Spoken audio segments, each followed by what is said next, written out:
അയ്യപ്പന്റെ സ്വർണം കട്ട ഓരോരോ കഥകൾ പുറത്തു വരും തോറും സത്യം പറഞ്ഞാൽ നമ്മൾ ഞെട്ടിയിരിക്കുകയാണ് അല്ലെ. വിശ്വാസികൾക്ക് സത്യത്തിൽ അവർ വഞ്ചിക്കപ്പെട്ടു എന്നൊരു തോന്നലാണ് ഉണ്ടാവുന്നത്. അപ്പുറത്തുനിന്ന് നോക്കുന്ന ആളുകൾക്ക് എന്തുകൊണ്ട് അയ്യപ്പന്റെ നടയിൽ ഇതെല്ലാം നടന്നു, ഇത്രയും നിരീശ്വരവാദികളായ വ്യക്തികൾ ഇത്രയധികം കൊള്ള അവിടെ നടത്തിയിട്ട് എന്തുകൊണ്ട് അയ്യപ്പൻ പ്രതികരിച്ചില്ല എന്ന രീതിയിലും ചോദ്യങ്ങൾ ഉയർന്നു വരുന്നുണ്ട്. എന്തായാലും നമുക്കറിയാം കുറച്ചു കാലത്തേക്കൊക്കെ ഈ പറയുന്ന കള്ളത്തരങ്ങളൊക്കെ നടക്കും, പക്ഷെ ഒരു സമയത്ത് ഇതെല്ലാം വെളിച്ചത്ത് വരും. ഒരുപക്ഷെ അയ്യപ്പസ്വാമി തന്നെ വെളിപ്പെടുത്തിയതായിരിക്കാം എന്നൊക്കെ വിചാരിച്ച് വിജിലൻസ് അന്വേഷിക്കും, അല്ലെങ്കിൽ ഇത് നല്ല രീതിയിൽ അന്വേഷിച്ചിട്ട് ഒരു തീരുമാനം ഉണ്ടാകും എന്നൊക്കെ വിചാരിച്ചിരിക്കുന്ന വിശ്വാസികളെ നിങ്ങൾക്കൊരു കാര്യം അറിയാമോ? ഇന്നലെ വരെ ഈ കേസ് അന്വേഷിക്കാൻ വിജിലൻസിൽ ഉണ്ടായിരുന്ന ശ്യാം പ്രകാശ് എന്ന ഉദ്യോഗസ്ഥൻ സത്യത്തിൽ അന്ന് സ്വർണ്ണപ്പാളി 2019 പൊളിച്ച് എടുത്തു കൊടുത്തു വിട്ടല്ലോ, ആ സമയത്ത് അത് ചെമ്പാണ് എന്ന് രേഖപ്പെടുത്തിയ ഉദ്യോഗസ്ഥനാണ്. നിങ്ങളൊന്ന് ആലോചിച്ച് നോക്കുക. കുറ്റം ചെയ്ത വ്യക്തിയെ തന്നെ അതിനെപ്പറ്റി അന്വേഷിക്കാൻ നിയമിക്കുക ആ ടീമിൽ ഉണ്ടായിരുന്നു.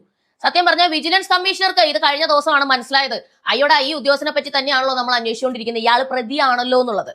അപ്പൊ അതുകൊണ്ട് തന്നെ ഇദ്ദേഹത്തിനെതിരെ പെട്ടെന്ന് നടപടിയൊന്നും എടുത്തില്ല, മറിച്ച് നിർബന്ധിത അവധിയിൽ പ്രവേശിക്കാനാണ് പറഞ്ഞിരിക്കുന്നത്. കാരണം പത്രക്കാർ ചോദിക്കാൻ പാടില്ല, പ്രതിപക്ഷം ചോദിക്കാൻ പാടില്ല, പൊതുജനങ്ങൾ ചോദിക്കാൻ പാടില്ല. ഇതൊക്കെയും അറിഞ്ഞു വന്നു കഴിഞ്ഞാൽ ഈ പറഞ്ഞ പോലെ സാമുദായിക നേതാക്കന്മാരെയൊക്കെ ചാക്കിട്ട് അയ്യപ്പ സംഗമം നടത്തിയത് വെറുതെയാവും, വോട്ട് കിട്ടാൻ പോകുന്നില്ല, ആളുകൾ തിരിച്ചറിയും എത്രത്തോളം കള്ളത്തരമാണ് നടത്തിയിരിക്കുന്നതെന്നും അത് മറയ്ക്കാൻ ഇപ്പോ എത്ര തരത്തിലുള്ള കള്ളത്തരങ്ങൾ നിങ്ങൾ ചെയ്തുകൊണ്ടിരിക്കുന്നുണ്ടെന്നും. നിങ്ങളൊന്ന് ആലോചിച്ച് നോക്കുക വിശ്വാസികളെ. സത്യത്തിൽ പിണറായി വിജയൻ അയ്യപ്പനോട് എന്താണ് ഇത്ര പക?